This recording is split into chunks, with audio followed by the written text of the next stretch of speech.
गांव के बाहर एक पुराना और विशाल पीपल का पेड़ था।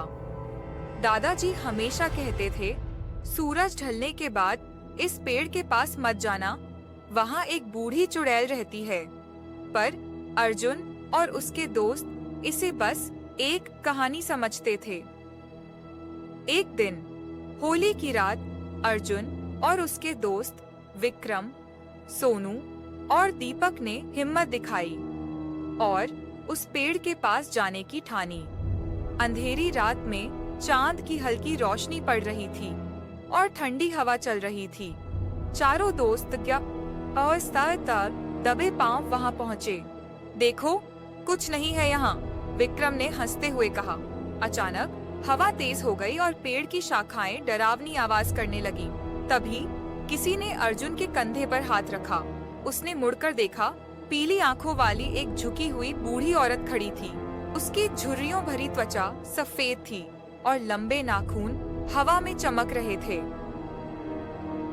तुम लोग मेरे घर क्यों आए? उसकी फटी फटी आवाज गूंजी। सभी दोस्त चीखते हुए भागे, लेकिन सोनू वहीं जम गया। चुड़ैल धीरे धीरे उसकी ओर बढ़ रही थी।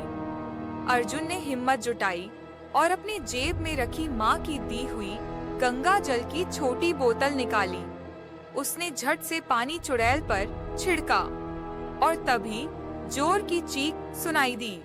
चुड़ैल गुस्से में तड़पने लगी और देखते ही देखते हवा में गायब हो गई। पेड़ की डालियां अचानक शांत हो गईं और हवा भी थम गई। अगली सुबह दादाजी ने बताया कि यह चुड़ैल कई साल पहले गांव की एक औरत थी, जिसे लोगों ने तंत्र मंत्र के आरोप में पीपल के पेड़ से बांध दिया था।